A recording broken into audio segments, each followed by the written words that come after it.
Okay, so good day, everyone. No? Today, our topic is about the architecture of modern governance. Modern governance represent a fundamental shift from traditional hierarchical governance structures toward more integrated, no, participatory, and network-based system of public administration. The architecture of modern governance encompasses the institutional arrangements, no, legal frameworks, administrative processes, technological infrastructures, and stakeholder relationships that collectively shape how public authority is exercised and public services are delivered. In contemporary public administration, governance is no longer confined to the actions of government agencies alone, but involves the active participation of the private sector, civil society, academic institution, and citizens themselves. No, and this transformation reflects the growing complexity of societal challenges such as digital transformation, we have climate change, public health crisis, and even economic inequality, which require coordinated and multi-sectoral responses. So from the perspective of the Doctor of Public Administration, understanding the architecture of modern governance is essential for designing responsive, transparent, and accountable public institution. And the governance architecture defines the distribution of power, decision-making mechanism, accountability structures, and performance management systems that ensure effective policy implementation and service delivery. Let's say, for example, in our country, no, the integration of digital governance systems such as e-government portals, we have online business registration and electronic procurement demonstrates how governance architecture evolves to improve efficiency, reduce corruption, sana, and enhance, no, citizen trust. So modern governance therefore requires public administrator to possess strategic leadership competencies, system thinking capabilities, and the ability to collaborate across institutional and sectoral boundaries. At this point, I would like to invite our discussant to elaborate on the core components, the frameworks and operational dimension of the architecture of modern governance. And the discussant may focus on the instructional structures, na government networks, accountability mechanism, digital governance system, and leadership models that define modern public administration. Please provide practical example if necessary, particularly in the context of national government agencies, local government units, and international governance systems to illustrate how governance architecture influences policy effectiveness, public trust, and administrative performance. Go ahead, sir. Good afternoon, sir. Our topic focus on the project implementation in government settings. Republic Act 9184, procurement, public financial management, implementation bottlenecks, and pro- procurement and bid evaluation rule. Strategic framework for national development and exhaustive analysis of public financial management, procurement reform, and project implementation dynamics in the Philippines. The pursuit of sustainable economic growth and effective governance in the Philippines is fundamentally anchored in the robustness of its financial system and the transparency of procurement activities. For decades, the Philippine government has grappled with the dual challenge of ensuring fiscal discipline while simultaneously accelerating the delivery of vital infrastructure and social services. The intersection of public financial management or the PFM, Republic Act number 9184, the Government Procurement Reform Act, and its successor, the Republic Act number 12009, the new Government Procurement Act, creates complex regulatory landscape intended to mitigate corruption, enhance efficiency, and address chronic implementation bottlenecks. This report provides a comprehensive examination of this framework, analyzing the systemic hurdles that continue to impede project implementation and evaluating the strategic reforms intended to modernize the Philippine bureaucracy. The foundation of the Philippine public financial management. Public financial management serve as essential architecture for the allocation, utilization, and oversight of public resources. In the Philippine context, a strong public financial management system is viewed as the backbone of government operation intended to raise the trajectory of economic performance by ensuring the accountability and transparency. The current reform agenda is driven from the Public Financial Management Reform Roadmap 2024 to 2028, a strategic blueprint developed in collaboration with the oversight agencies and development partners like the Asian Development Bank.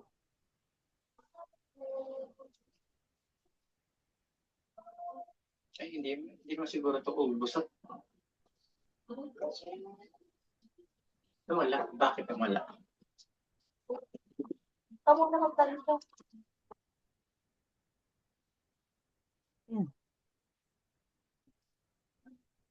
As executive summary, sir.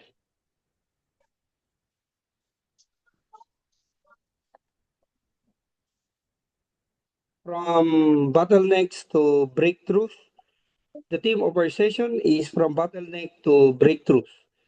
For decades, the Philippines has struggled with a dual challenge, maintaining fiscal discipline while accelerating the delivery of social services. We are now implementing the three-prong breakthrough strategy, the new Government Procurement Act, Republic Act 12009, the Public Financial Management Reform Roadmap 2024, and the annual cash-based budgeting system. Together, these reforms are designed to modernize the implementation and eliminate chronic delays. On the executive summary, from bureaucracy to delivery, let's look at the three foundational pillars of our transformation. We have the fiscal discipline. We have transition to annual cash-based budgeting to enforce annual discipline, preventing funds from being tied up in multi-layer backlogs. Procurement evolution. We are now moving away from the rigid lowest price model to Republic Act 9184 to the best value model of Republic Act 12009, prioritizing quality and sustainability. The reality check. We cannot ignore the gap. The COA, or the Commission on Audit, recently flagged 138 billion in the implementation inefficiencies. The bottom line, by re-engineering the architecture, we aim to secure an A credit rating and drive the Bagong Pilipinas agenda.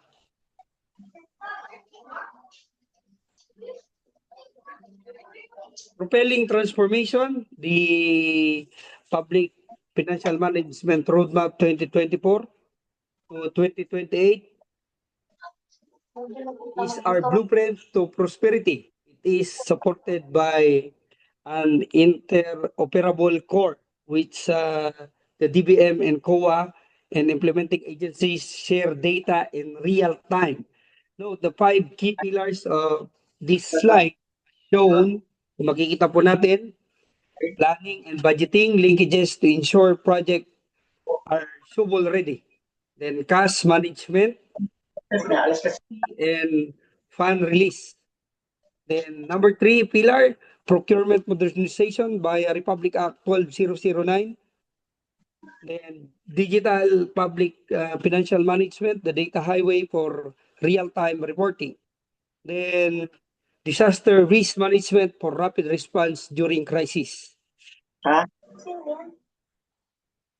Ito yung police to. Pag-report. Paradigm shift, dual cash-based budgeting. We must understand the shift from the obligation based on the old system to the new cash based on the new system. In the old system, contract could drag on 4 years, hiding underspending and poor performance. Now, the rule is use it or lose it. The budget is valid for 1 year only. While there is a 3-month extended payment period, or EPP, for goods accepted by December 31, any unobligated funds at year-end revert to the Treasury. This forces agencies to plan better and implement faster.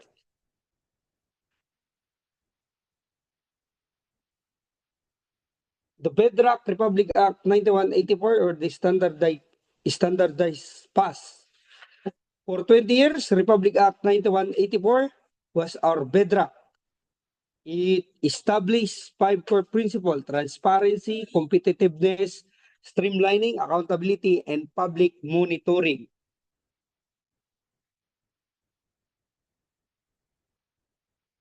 As shown on the screen, kung makikita po natin, lowest calculated response bid, while the in standardized cost, ito yung nagbago doon sa Republic Act 12009.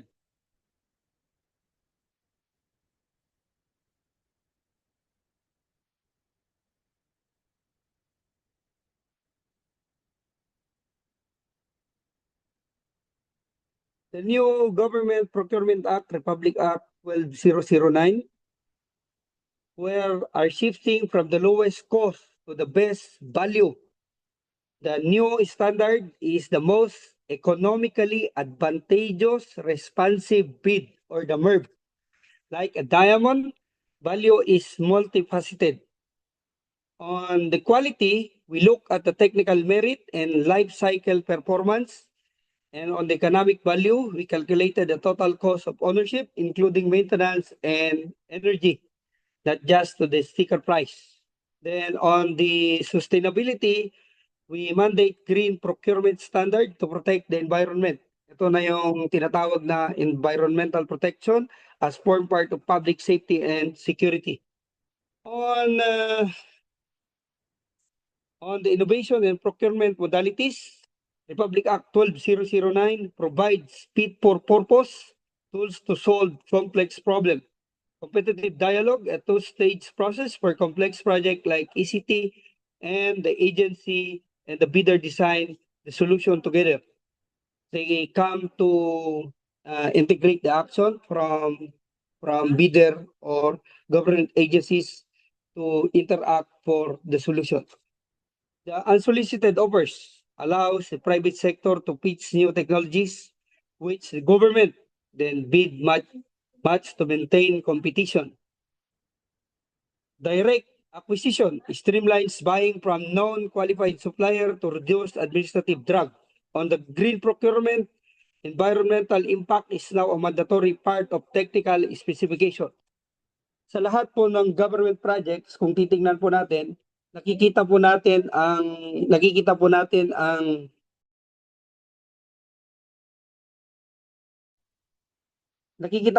sa lahat ng projects ngayon, yung green procurement is one of the mandatory consideration for environmental sustainability and protection.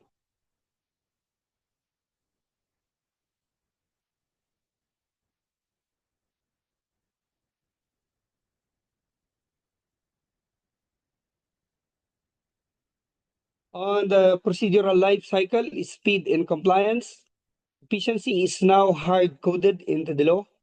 The timeline from bidding to award is now capped at 60 to 90 days.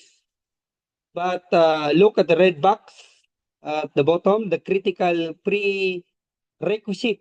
No project should start this timeline until detailed engineering is 100% complete. This include mandatory marketing scoping to ensure that budgets are realistic and that our project are actual bid ready. Ito po yung timeline na makikita po natin as provided. Yun po ay nakita sa documents.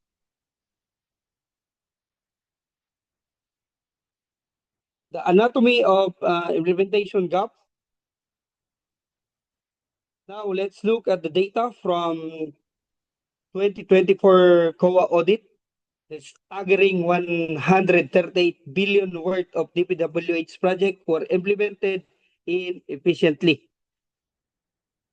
Yan po yung nakapula kasi 138 billion ang hindi na-implement properly.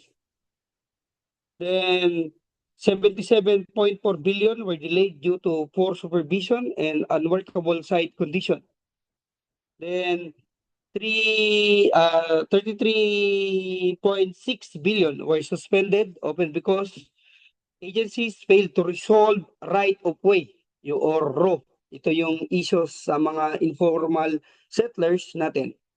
Then we have 19.2 billion suffered from negative slippage due to insufficient contractor manpower. The key insight here, this gap is a failure for pre-bid validation, not just bureaucracy. Kung titingnan po natin, yung key insight, the gap is a failure of detailed engineering and pre-bid validation, not just bureaucracy. Kung titingnan po natin, kung hindi natin ma-audit properly lahat, we are losing billions of money na napupunta lang sa hindi pagtupad ng actors doon sa implementation ng isang project. The forensic analysis of infrastructure failure.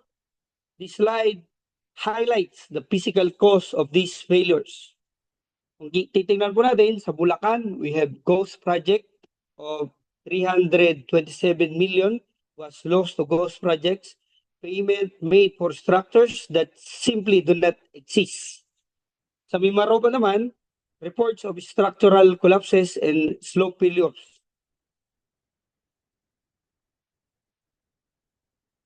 Sa Western Visayas, we have, in Region 6, we have 3.45 billion.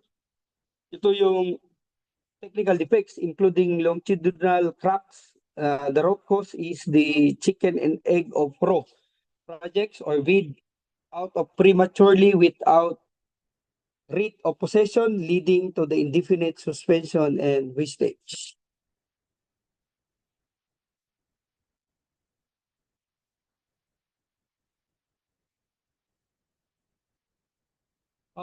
The bottlenecks in social services or healthcare, implementation failures affect lives, not just the roads.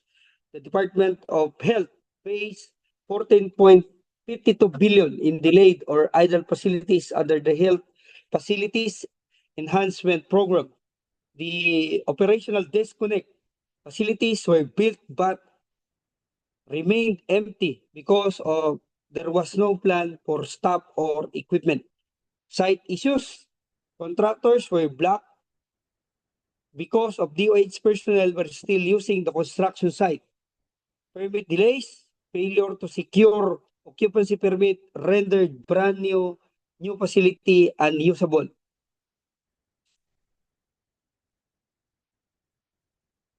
Strategic intervention, early procurement activities or the EPA. To bridge the implementation gap, we use the EPA. EPA allows us to buy time in 1 year period, the planning year.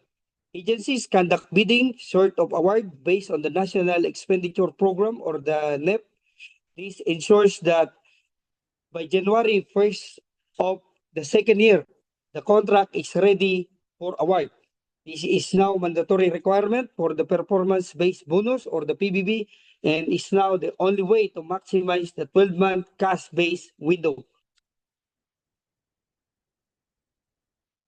As shown on the screen, it solves the 12-month crunch, mandatory performance-based bonus, and prevents revision of funds. Reversion of funds to the treasury. The digital backbone, the BTMS, and the PhilGIPS. Technology is our digital backbone. The Budgetary and Treasury Management System, or the BTMS, is the interoperable core that provides real-time online accounting. It creates an audit trail that allows COA to see exactly who approves a transaction and when. By integrating this with a modernized PhilGIPS, which feature video recording of proceedings, we eliminate human discretion and prevent the ghost payment seen in Bulacan case.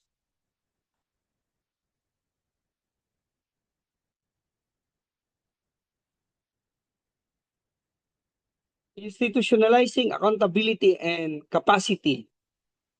Even the best laws rely on competent people. On the professionalization, Republic Act 12009, being a bids and awards committee or the BAC, is no longer jury duty. It requires sustained training and certification. On the oversight, the stick, the COA is taking an aggressive stance by imposing liquidated damages and blacklisting non-performing contractors. On the civic participation, the ICE or the auditors, we mandate the NGO observers and provide open data access to prevent elite capture of public resources.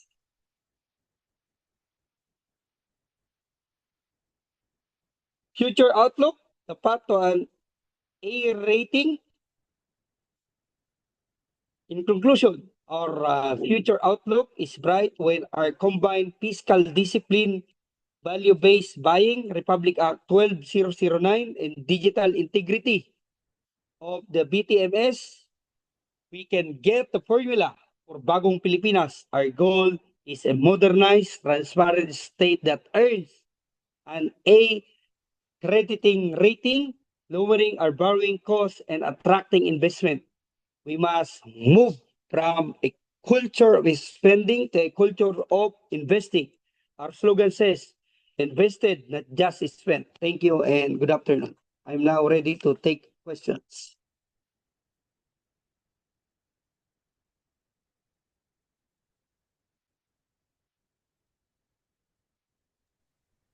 Okay, thank you so much. I think wala naman silang question, no?